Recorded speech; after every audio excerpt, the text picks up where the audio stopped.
7. Barrett outside the switch. Doncic goes over and freaks.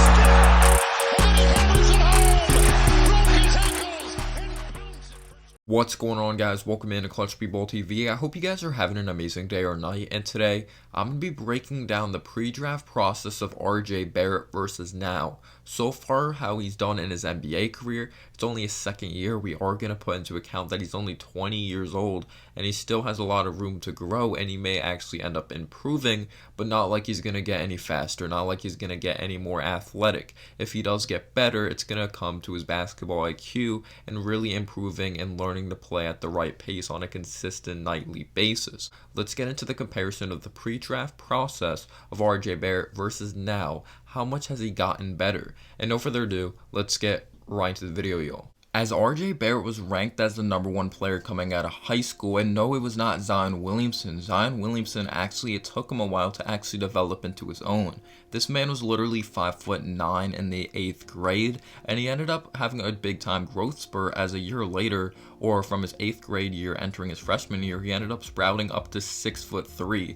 And a lot of people had questions when it came to the competition level for Zion Williamson, because I guarantee every player Zion played in high school is not in the NBA, while RJ Barrett played at a great academy of Montverde Academy, which really polishes your skills and skill set in general to be ready for the college level. For example, a player like Ben Simmons played at Montverde Academy, and he was also able to learn from his godfather Steve Nash, and of course his father Rowan Barrett, who was a great player over in Canada. RJ Barrett was absolutely killing the high school level, so he ended up committing to Duke University, playing with guys like Zion Williamson, Cam Reddish, and even Tre Jones. As Tre Jones decided to stay another year in college to really polish up his skill set, and he ended up being selected by the San Antonio Spurs. As he's currently on their G League team right now, Zion Williamson's absolutely dominating with the New Orleans Pelicans, and then Cam Reddish was selected 10th overall by the Atlanta Hawks in the 2019 NBA draft, while Zion Williamson went 1 and RJ Barrett went 3rd in that draft. But getting into what I saw in college when it came to RJ Barrett, he averaged 22 points per game, but it was on 19 attempts.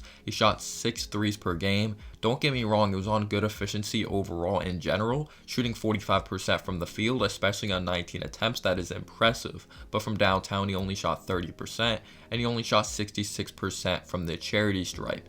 And he definitely had this bully ball style of play, but he was not built like Zion Williamson, so I was not really sure how it was going to work in the NBA, because there was going to be guys as strong as RJ Barrett. But then you look at Zion Williamson, there's not a lot of guys that have the strength of Zion in the NBA currently, so you look at him and you're like, yeah, that's going to work.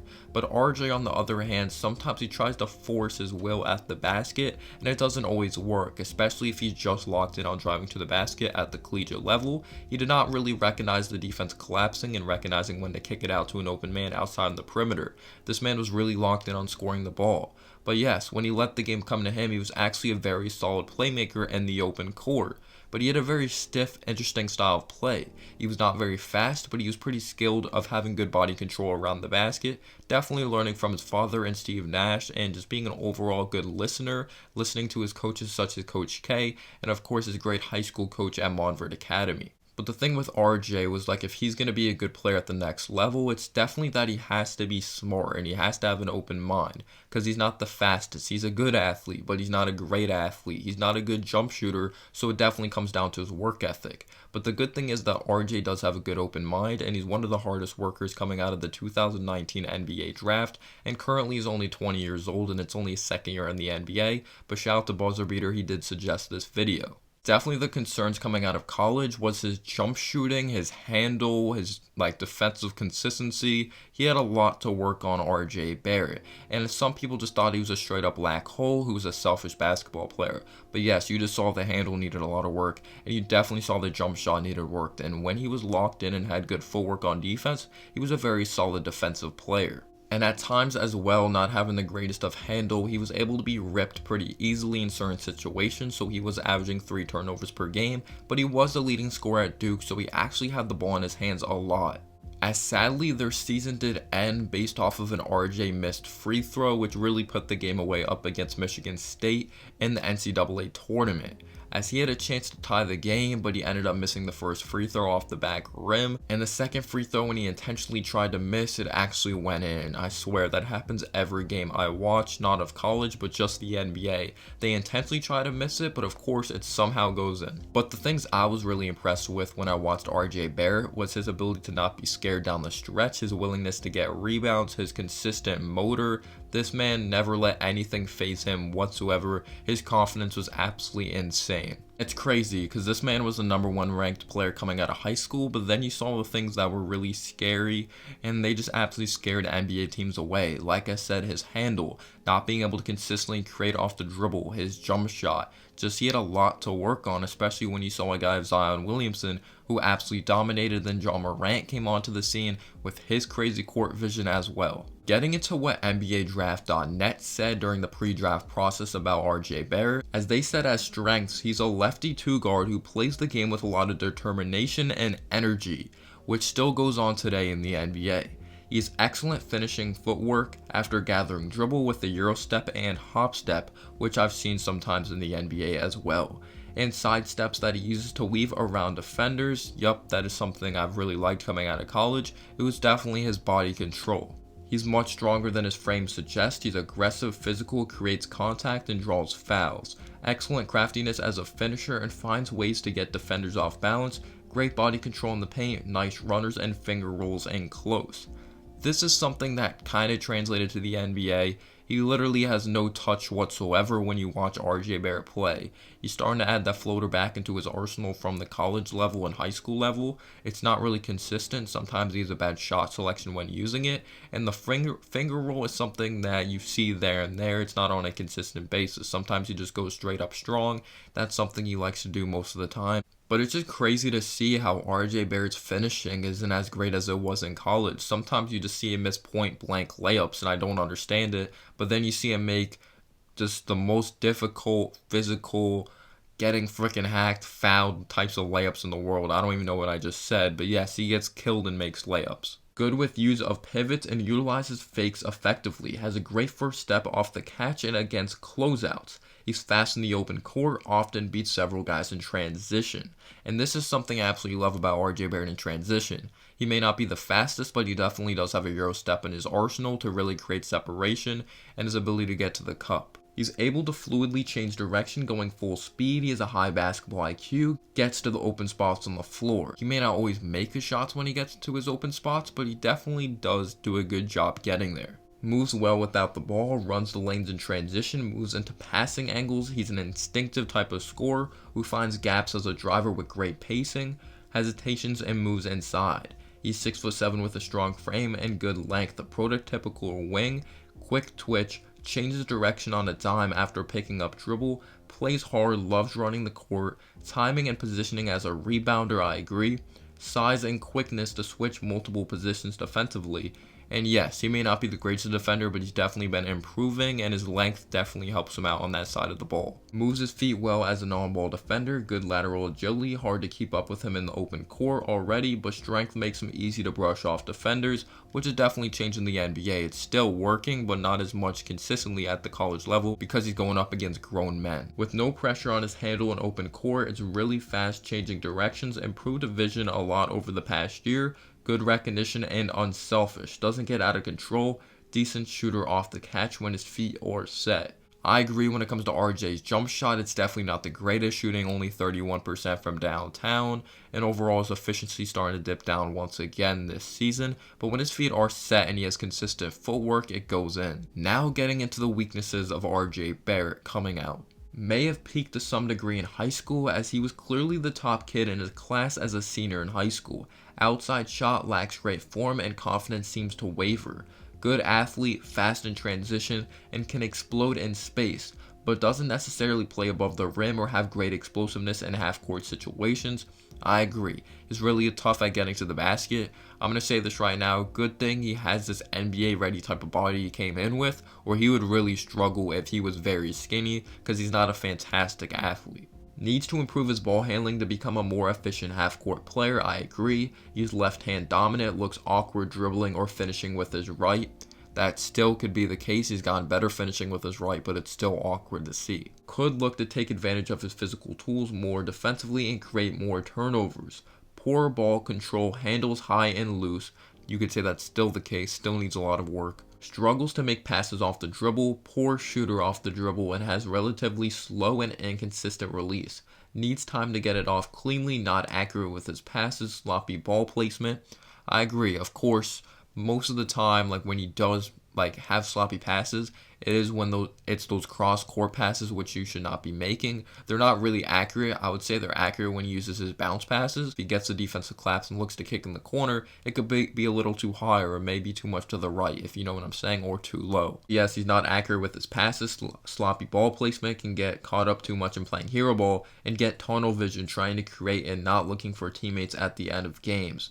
Fearless approach can end up being overconfident, seems to have an alpha personality, but may need to learn to adjust his game some and defer more at the next level, sort of a jack of all trades, master of none type. So I understand what they're saying there at the end. There's nothing that he's really great at the next level. He's a solid passer of the basketball at the moment. He wasn't a good shooter, doesn't have the best of ball handling, he's not very quick. So I really understand what they're looking at there. Not a great defender as well. So I definitely see where that scary type of part came into play during the pre-draft process. So now getting into his rookie year, it was definitely the definition of a rookie year because he kind of looked like a rookie the whole season. He had some flashes that he looked like an absolute grown man, and then some flashes he looked like an absolute kid, because that's what's going to happen. There were several games Emmanuel quickly did not look like a rookie, and now he's starting to look like a rookie again. But RJ Barrett's very first game, he was absolutely amazing. He was manhandling guys like Patty Mills. He was manhandling guys like Bryn Forbes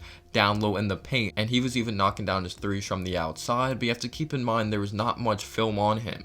But you take a look at his full arsenal and his skill set, you definitely saw the Euro step in play. You saw the aggressiveness at the basket. His jump shot, he proved, needed a lot of work. It started off very shaky at the beginning of the season, but after the All-Star break, he was absolutely balling from downtown, and he was playing an amazing brand of ball. The tunnel vision we saw at Duke of attacking the basket and not looking to kick it out, it absolutely changed in the second half of the season. The rebounding translated, the defense continued to get a little bit better, but it still was very shaky. But definitely the scariest part of his game besides his handle was definitely his free throw shooting, as one of the best parts of his game is his ability to initiate contact, and that's definitely not going to be great at the NBA level if that's your best part of your game and you can't consistently knock down free throws, if you know what I'm saying. He showed some nice moments towards the end of games as he's not afraid to take over in the big time moments, specifically up against the Houston Rockets in a big time win, driving on PJ Tucker and absolutely dominating him in the paint. So he showed he's not afraid of the big moment whatsoever, but we also saw some bad flashes of taking some very bad shots, if it was deep twos, unnecessary threes, or trying to force himself at the rim and not really trusting his teammates. Then you also have to give him the benefit of the doubt because he had David Fizdale. He was literally running a YMCA team out there. He did not hold RJ accountable or any of the other young guys like a Kevin Knox or Frank Ntilikina.